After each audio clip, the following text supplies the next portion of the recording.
Well, thank you for having me. I think this is my third time presenting to the lifelong learners. I also want to say thank you for the small token gift you folks gave me. That was much appreciated. I went down to Cabin Creek Coffee and spent it there this week, and that was a big thank you to you folks. So yeah, they asked me to come and speak today. I got 10 tips to get ahead for the winter freeze. 10 things to start considering. I know we're kind of at the beginning of the freeze as we had some snow on Sunday. But the first one I think is huge is start thinking about your furnaces. Have they been inspected? When have they been serviced? I can tell you, I just went under my crawl space and I pulled out my filter and I couldn't believe how it was full of dust. And I should do a better job of putting the date when I changed it. I think it's anywhere from 30 to 60 days they should be changed. And so I'm going to do better at that. I'm going to put a date on it and change it every 30 to 60 days, or at least inspect it every 30 days and see what it looks like. And I always have extras downstairs or down in my crawl space, so I'm ready to go. And that's huge to be ready for that. But when has it been surfaced? They do recommend once a year, but again, that's at your leisure. I will tell you, I've had, I think it was about a year ago, I had my furnace go out. I think it was in March, so it wasn't dire, but I was lucky to be able to go to get a hold of my repairman, and it was a switch that needed to be done. So that stuff does happen that you can't always predict, but if I would have done the annual inspection, that could have been prevented. So think about that. That's the second one. Number 2, chimneys and vents. Over the summer, sometimes the vents get the birds like to get into the vents if there's any openings, and you got to consider about that, because if that vent can be clogged, you could be putting carbon monoxide back into your residence. So that's something to be worrisome about. And then the chimneys. I mean, I know a lot of people don't have wood stoves in their houses anymore. They're all going to those wood boiler type activities that are away from the building. But if you do have a fireplace, has it been cleaned lately? Has there been creosote buildup? Have you bought in a company that can get rid of that or inspect it? Has it been cracked? Because you can have a chimney fire, and obviously if you have a crack in your flute and the heat and the smoke can get out of there and into the surrounding wood and start a fire in your attic, up on your roof. And it can be devastating. I mean, we don't see them all the time anymore because a lot less people are burning wood. But if you do, that also should be inspected at least once a year. Just think about that. If you do that, if you're going to burn in your fireplace, is the damper open? Make sure it's open. You're not going to start a fire and put all that smoke back into your residence. Whatever that is, have it inspected before you get at it. Make sure no critter is moved into no critter. Yep. I can remember as a kid, we used to have, in the summertime, every once in a while, a bird would fall down and it'd be just flopping behind the doors, and you'd have to get some gloves on and try to get a blanket and try to get that bird and then, take it outside and let it go peacefully. So just think about that. Yeah, critters get in there. Also in the vents, maybe as the vent tipped over, now maybe water's getting down into it. Again, depending on your ability and your age, I don't recommend everybody to get up on a roof, and don't do it alone. If you're going to do it, have somebody there to hold the ladder, somebody there to help you, preferably if you have a son or a daughter, or maybe some grandsons or granddaughter to help you and do that the right way. Number 3, our wood for our fireplace or wood stove is dry and seasoned wood. That's important. Have nice dry wood, usually preferably if it has been split, so it burns cleaner and safer and better, and just have it ready to go. I know a lot of people that burn wood, they always have it a year in advance. They know their piles. They have this pile that they got a year ago, and it's been covered and ready to go, and then the pile next to it will be for next year, and then they rotate back and forth, and that's a big thing for somebody that burns wood, if they burn it all the time. And the same thing, if you have those wood-burning stoves, be careful that there's not some problems with them, because I know they're maybe not going to burn down your residence, but if that's your main source for heating, make sure you're not going to have a problem out there and burn up all your wood, because we have seen that where one of those outdoor wood stoves got away from the wood stove and they pile of wood pretty close to it and went in and burnt up their stacks of wood, and that wouldn't be good. So going right along that same line of your fireplace, make sure you have a fireplace screen or metal or heat tampered glass in good condition and secure in front of that fireplace. Also, they recommend, in front of the fireplace, some ceramic or something in front in case a spark does jump out of that fireplace, that it doesn't obviously start the living room, kitchen, or not kitchen, but living room, or wherever that fireplace may be. And I will tell you, please don't ever burn a fireplace unattended. I wouldn't want you to leave that fireplace in there when you're leaving the residence or if you're going to bed. If you go to bed, it's probably best just to close the doors. Close the doors, make sure it's secure, and so you don't have a log falling out into the living room and starting the living room on fire. Just not good. We have seen that in the past where somebody left the fireplace going, and again, I don't know how it exactly happened. They loaded it up and a log just come tumbling out, and next thing you know, they had the whole living room on fire. So it does happen, or a spark jumps out, and that happens. When you're getting rid of those ashes, they need to go away from the building, maybe out in the woods or in a metal container. We have seen people that have put them, I don't know what container it was, but they put them on the back deck, and they put them in something that was maybe had a hole in the bottom, or maybe it was a plastic a bucket. They thought the ashes were cold, but let's be honest. If you had a fire like a day ago, those ashes can be buried in there. And if you put them in a bucket just right, and the hot ash at the bottom of the bucket, it can happen, folks. And you just got to be leery of it. Take them out. Don't leave them on your deck. If you do, put water in it. But it's best to get them away from the building, out far enough. Again, that goes with smoking. I want to add that to this point right here. I know this is a little bit veered off, but we've had 4 structure fires since February 8th of this year because of people careless extinguishment of a smoking material. And back on February 8th, we happened to lose one elder gentleman. He was smoking with oxygen, and we figured he probably dropped the hot ash into his chair, and we were able to get his wife out, but he perished in the fire. So please, if you're a smoker, don't smoke in the house. Don't think it's even okay to smoke on the deck. Get away from the house and get rid of those butts. In the wintertime, it's hard to put it in water, but sand, put it out. I feel like as a community risk reduction captain with the city, I've almost failed my residents of the city of Alpena because we had 4 fires like that. 2 were started on porches.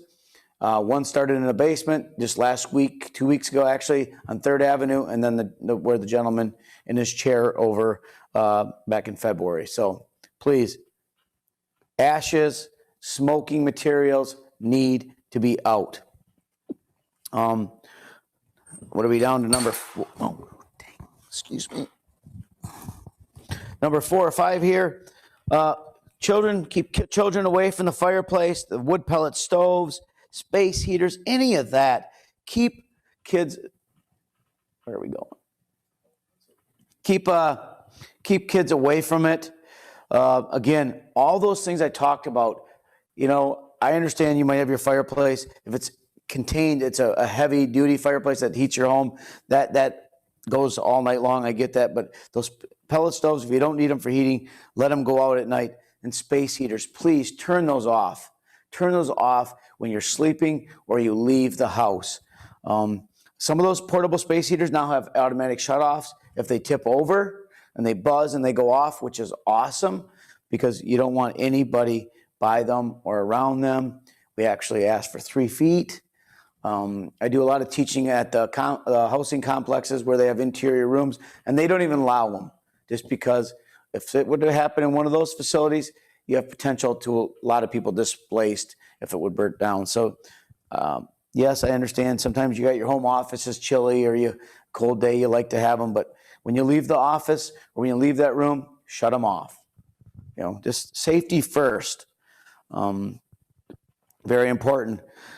Right along that same lines, those portable space heaters, they need to be plugged in directly into an outlet.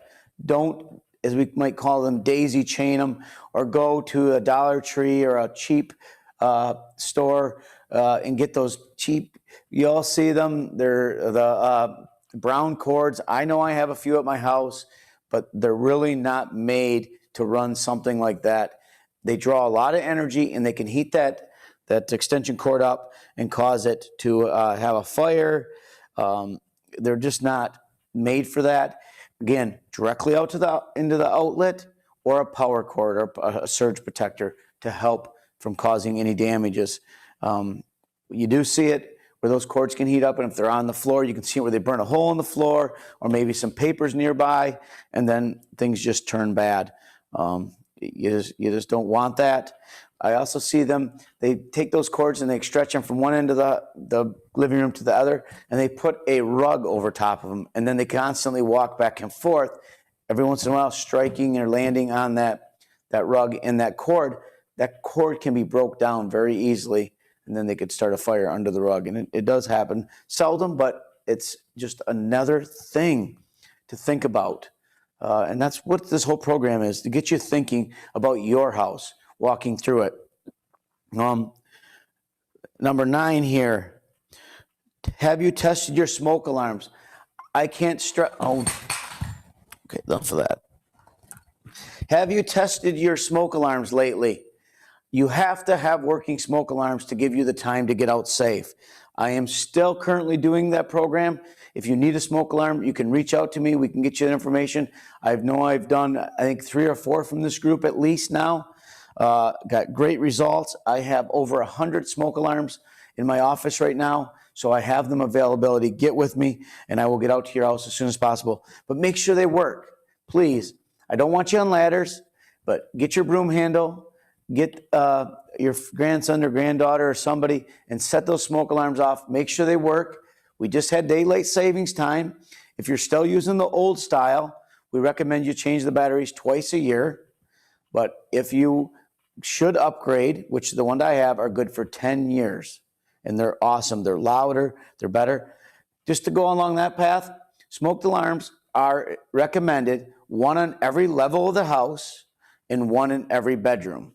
And that's important because you want them inside and outside to help protect you. Maybe you have a bedroom fire, so it alerts you inside, or if it starts outside the bedroom, it gives you that time. And along that line, please close before you doze. Yes, close before you doze. Close your bedroom doors before you go to bed. Every time you go to bed, I can tell you we're doing it at my house. My kids are in their bedrooms. My wife and I are in our bedroom. We close the door behind us. That'll give you more time to get outside safe. You also have to have a plan. Have a plan to get out. Have whatever you need by your bed to get out safe. If you need a walker to walk, if you need a cane, if you need your eyeglasses, have that stuff by your bed, and sleep with your cell phone by your bed. It's important, very important to have all that stuff right by your bed, ready to go, so you're ready when that emergency happens. Just to add to that, I like to think about close before you doze, but I'm also going to tell you, if you're not using a room, if you're leaving the house for the day, think about closing your rooms off. I've been a firefighter now for 22 years, and I can't tell you how much cleaner. Now, is there still going to be some smoke in the room? Yes, but if you close the bedroom doors, and let's say you have a kitchen fire or maybe a small furnace fire, yes, smoke's going to go wherever there's no doors, or the doors are open. But if you keep the doors closed, you can't imagine how much cleaner that bedroom area, that bathroom, it is night and day. Still have to have maybe a service matter come in and clean, but it will hopefully salvage your clothes or your valuables in the closet or whatever it is. So I can tell you, when I leave, even this morning, I try to encourage all my family to close the doors behind them. When I definitely leave on vacation, every door is shut. I really am trying to push for that, because that's just another good thing to think about. And there's great videos. If you went on YouTube, you could see what it's like. in a room with the door open, and a room with the door closed. So pretty cool stuff. The next one, we talked about smoke alarms. I also recommend everybody have a carbon monoxide alarm. It's that colorless, odorless gas that you can't see, you can't smell. Excuse me, please. You should have at least one in your house. If you have a one, it'll find it. I have the kind that are good 10-year. I don't have them yet, but I just currently got a grant. I should be getting them in shortly through the community foundation. I've got over $3,000 worth, so I think I'm almost going to have like 200 of those coming in. And one in the house is perfect. I don't even mount them on the wall anymore. I just put them on top of the fridge or behind a picture on your mantle, somewhere where they're working. And they're the same thing. They're good for 10 years. You can test them. They're awesome. Everybody should have one. Again, I'm really pushing away from anything with batteries or anything that has to be plugged into electrical outlet. For the simple reason, people will take it out of the outlet. People won't change the batteries. I wish they would literally outlaw smoke alarms that need batteries. I wish they would make everybody go to the 10-year lithium built-in battery. I understand they may not last 10 years. We don't know that. I don't know all the studies, but if you have 3 or 4 of them in your house, I don't think they're all going to go bad in one day, if that makes sense. And it's huge because if you unclick it because somebody's cooked bacon and you put it on the counter, it's still going to work. That is the 10 tips for winter freeze. You know, you also should be, to add to that a little bit of fire safety stuff, can you open your windows? Did you paint your windows over the summer? It was probably about a year ago, I went to a residence and I put up smoke alarms, and it was an elderly female, and I said, now let's open your window. And we went to try to open her window, and lo and behold, they painted the windows and they painted them shut. We couldn't get them. I had to go get an X-Acto knife, and I did that, and I tried to lift it up, and it was that old single pane. I ended up breaking it, not on purpose, but you know what? I goes, well, I'm sorry. I mean, we'll take care of it. And she says, no, you help me. But we learned from it. But please, have you had your windows painted? Can you open them? Do they sweat and shrink because of the weather? If you can't, you might have to consider having maybe a hammer or some device in your bedroom to knock out the window. I don't recommend that because I'd rather just open it. If you start breaking things, now you got hazards. You could cut yourself. You could have other things going on. But please, can you open your windows? Do you have a plan? Where are you going to go? As the snow gets deeper, I can tell you some other people worry about getting out. And then how can I get around the house? That's why it's important you have your cell phone so you can call 911. And what if you get outside and you got to go around, maybe your house is large and you fall out back? You can still call 911. Or I'll give you a little tip. All fire departments, when they arrive on scene, they're going to do what they call a 360. One firefighter is going to do a full 360 of your house. Where looking where the smoke is, where the fire is, or to see if anybody's trapped upstairs, to see if anybody's trapped downstairs by the window. That's important. And if you to add to that, I know we're kind of getting off on a little other subjects, but if you ever get trapped upstairs, keep your bedroom door shut. Open your window, push the screen out, start throwing some things out, books and different things, pillows or stuff. That will tell us that somebody is up there. Maybe you go unconscious from the smoke or something, heaven forbid, happens. We'll say, well, somebody must be up there because where did all this yard sale stuff, that I'd like to call it, and we got ladders, we'll get you out. And all this stuff I talk about is more important depending where you live. Obviously, I know Dick lives out in the Hubbard Lake area. His fire department is not in-house. They have to leave their house, go get the fire truck, and then come. So it's that much more important that he has a plan. He has an idea what he's going to do, how he's going to get out, and hopefully a meeting place outside. In the city, we're called, we're quick. We have anywhere from 6 to 8 firefighters on duty every single day, depending on where they're at with EMS calls and stuff, but we're coming. Not saying they can't have an emergency or have somebody, we've had somebody perish right here in the city, so it can happen here too. Just I wanted to point that out. Depending on where you live, it might take your fire department longer. So, did we get any questions, Dick?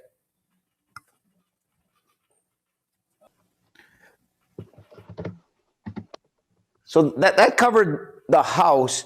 Now I'm going to just briefly talk about fire safety during your winter storms. You know we're going to have a winter storm. You know, we now, he said barely can hear you, Dick. We know we're going to have winter storms. We are lucky with this technology, this day and age. We pretty much know when the winter storm's coming. We have a pretty good idea how much snow, except for depending if Lake Huron's open or closed, how much lake effect.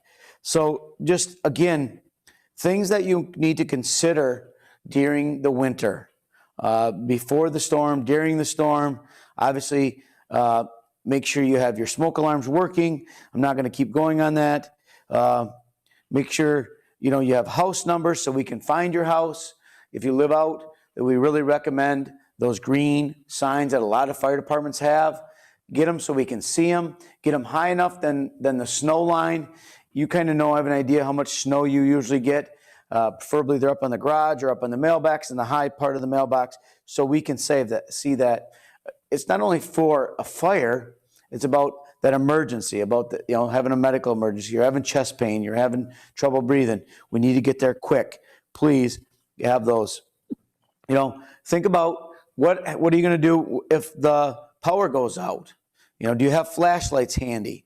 Do you have battery powered lighting? Do you have candles? It says never use candles, but we know that still happens. But flashlights are the best. Consider having that stuff ready to go. Put in a drawer. Make sure it is there. Make sure maybe days before the storm, you get to the grocery store. You stock up on some canned goods.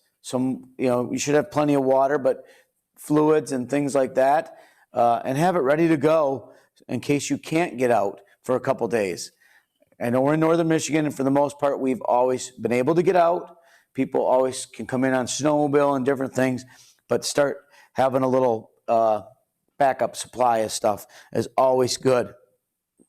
And pay attention to the weather.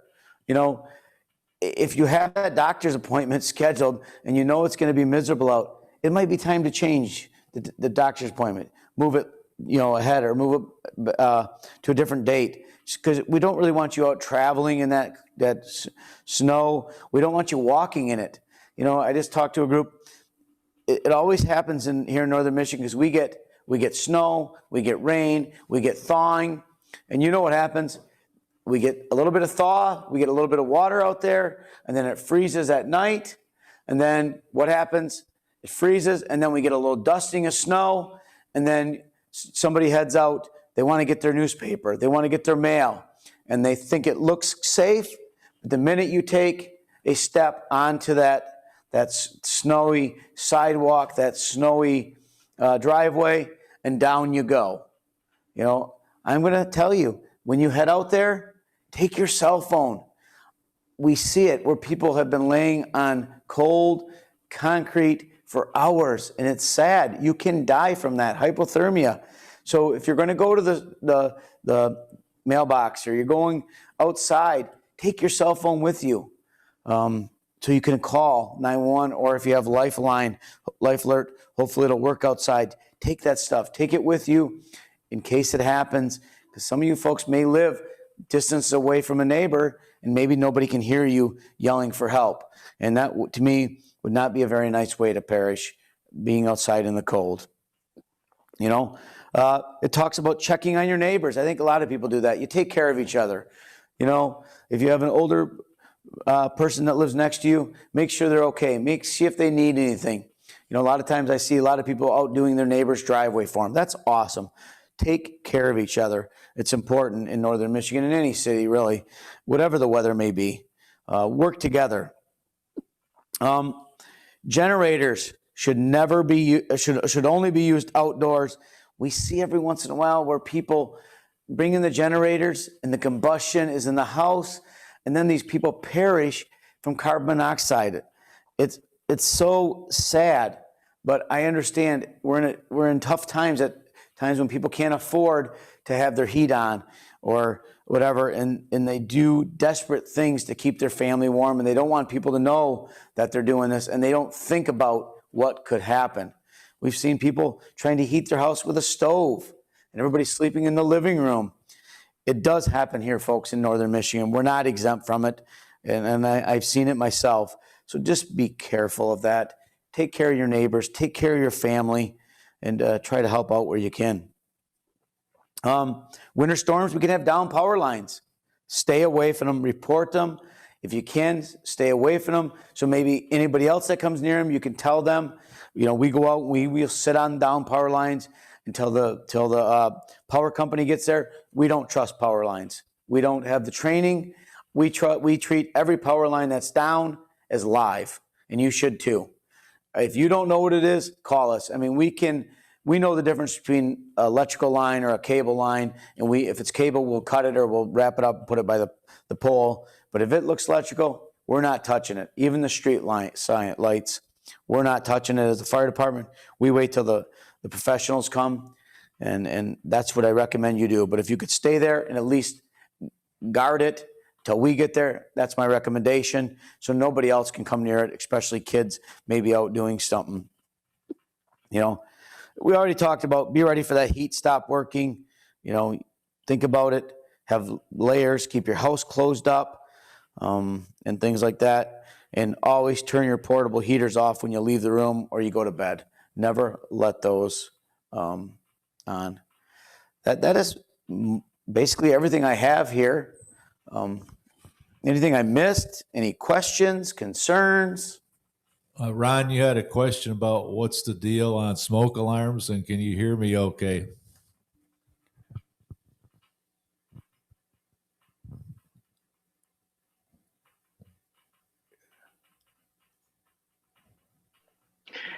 Yeah, I can hear you now. He was saying something about smoke alarms available or something. I didn't. Yeah, Ron. I run a program through the American Red Cross, and I'm also on a committee out of Lansing called My Prevention with the state fire marshal. And I currently have over 100 smoke alarms in my office that when people sign up for them, I come out to your house and I can put 3 free smoke alarms in anybody's house. And the nice thing about these smoke alarms, they are 10-year life batteries. So no more changing the batteries when you change your clock. They're good for 10 years. And if you need some, let me know. I'll sign you up, and I'll come out and take care of you. I'm in Alpena Township. Is that still Not a problem. qualifying? Nope. Sure, I'd do that. So if you put your information on there, Ron, what I do is I call you ahead of time. Okay. I schedule an appointment with you, so it's not like I'm just going to show up at your house. I said, what works for you? We schedule a time. I come out. I talk to you about where I'm going to put them and what you need, and I put them up, and they're all working before I leave, and I'm there probably about a half hour or less, and I also look for anything else, safety features that I can out there. It's free of charge. I'm not selling you anything. I'm not, so it's a great program. And you also indicated that at some point in the future, you're going to have CO2. I'm actually, yes. Carbon monoxide. Carbon monoxide alarms, absolutely. I got a grant. I put in a grant to the Northeastern Community Foundation, and I got a great price through Home Depot, a state price, and I think I have almost 200 carbon monoxide alarms. I just processed the grant. I'm expecting those any day. And so, yes, I can put 1 carbon monoxide alarm in and 3 smoke alarms. And I think it's awesome. And I'm back doing that.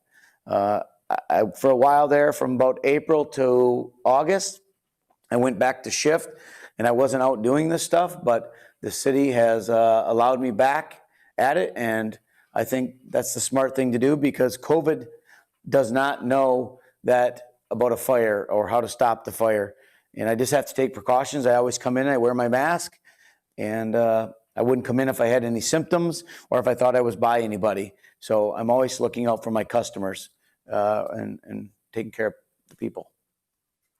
Ron, is that your correct email address you have typed in?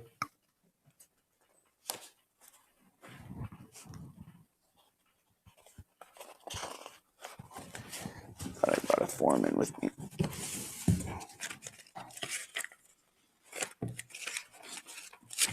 Are there other questions on, I noticed we just had somebody come in.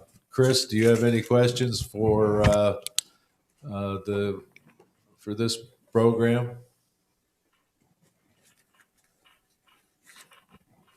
We are video recording this, so it'll be on the our YouTube channel here at some point in the future. If there is not any other questions, I do also want to remember, considering I think we're going to try to do maybe a class in January, Dick said, but Smart 911, I really am still pushing this program. Consider signing up. If you already signed up, I'm going to ask you to go back in, and now there's alerts.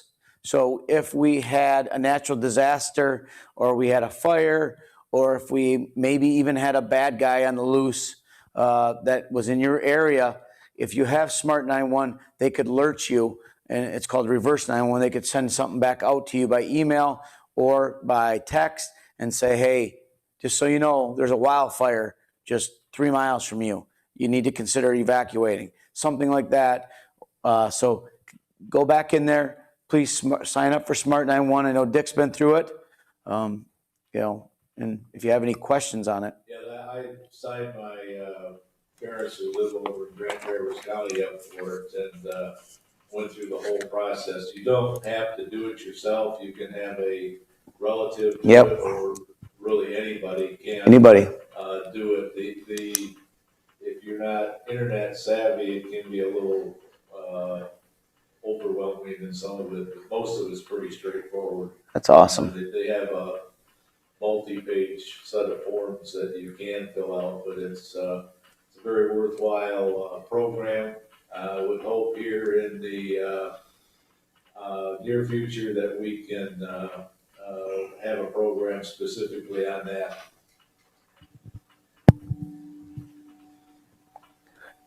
And like Dick said, with that Smart 911, you can put as much or as little information as you want. And I currently have one for my wife, my 2 kids, and me, and it's awesome. I also have that my dog, Larkin, if they need to try to get him out, my code to get in my house, and any other, you can have your vehicle types. You can take pictures and put it in there. I have an app on my phone. If my son or daughter were to get an emergency where maybe they could only text, or maybe something was going on with them, they could text 911. It would then pull up their Smart 911, and it will help with finding out where they're at. So that's the other benefit. It find a better area to go find them than it used to be. So that's a huge thing for me as a parent, because if my kids were ever get into a situation, I think it's huge that we could get to them quicker, because time sometimes is of an essence. Yeah, can you hear me better now? You can tell me on chat, but you can put in emergency contact information that might not be otherwise available for an immediate use type of situation. So there's a lot of interesting features. As Andy said, you can put photos of people so that they're instantly recognizable. So it's and you can put in DNR orders and all sorts of picture of the house so they know that you're at the right location. So it's got a lot of good things. When you talk about that, Dick, taking a picture of somebody, if you had maybe an Alzheimer's, your mom or dad, or your somebody you knew, and that's huge. If they could have a picture immediately, I know they might have one in the house, but if Central Dispatch could get a copy of that, and with all the cop cars now have computers, and send that out, I mean, that much quicker. Right. When it's easier when you're looking for somebody, a face. So. Yeah, that's a good point. It did also, you put in the little car description, license plate number, and we all unfortunately know of situations where people have been taken off and people can't find them. Yep. I wouldn't know my parents' license plate number from anything. No. Ron had a question. Where do you sign up and register for Smart 911? I think you just go. Did you go to Alpena? No, just Smart 911. Is just type in Smart 911 Yep. into your search engine, Yep. and it'll come up, and you go through a little process to. Yep.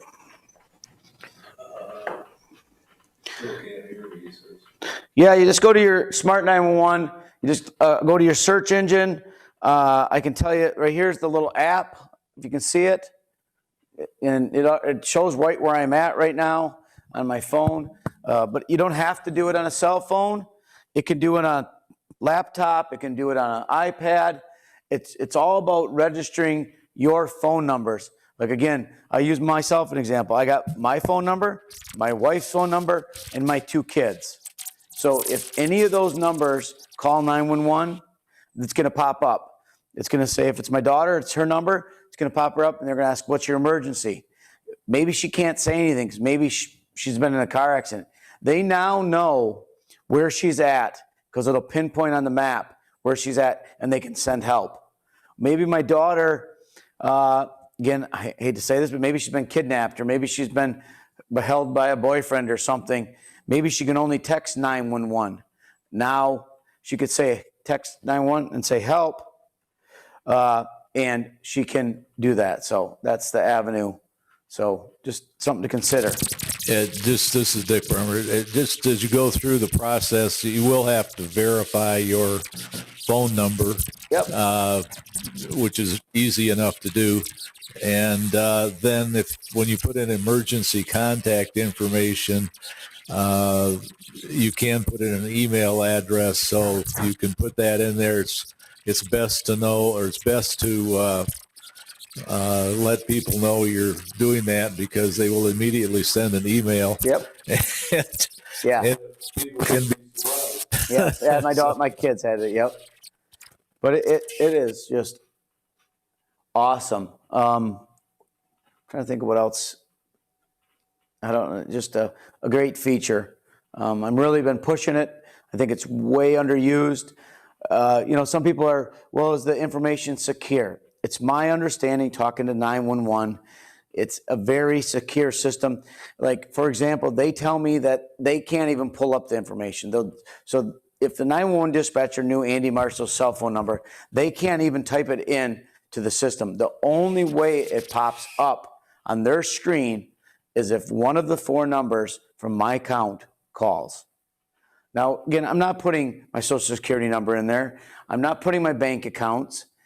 It's basically any information that most people could already get. They could find out where Andy Marceau lives in Alpena by typing my name in. So it's not like I'm putting secure information, if that makes sense. I'm just putting information to make my family and me safer. Yeah, I agree. There's having Went through the process for a couple of people. There's no real secure information. There are some questions you want to make sure. I mean, you can go through this multiple times and keep updating it. Yes. And just because you're not totally familiar with what they might ask. tabs, because a lot of it's, some of it's medical conditions. Yep. And some of it's medicine. What do you take medicine for? But they don't actually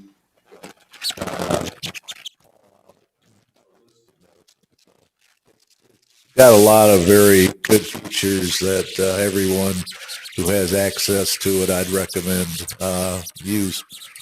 The other thing I've been told, and I'm on it enough so it doesn't do it for me, but if the account goes dormant for 1 year, it sends you an email. So that's also a cool thing, because things change. I mean, unfortunately, Dick just lost his dad, and if he had his dad's name in there and information in there, he should go back in there and remove your dad, so they're not looking for him if there was a fire or if there was an emergency, because if they got pulled up, they would go, and I don't know your dad's name, I apologize, but they might be looking for him, so that's pretty cool too, that it comes up and pulls you up every year. So.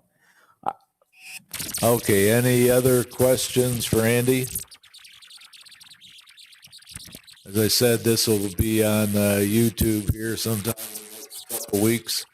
With that, we will sign off and let Andy go back to what he normally does. Yeah, thank you for having me. I always enjoy this.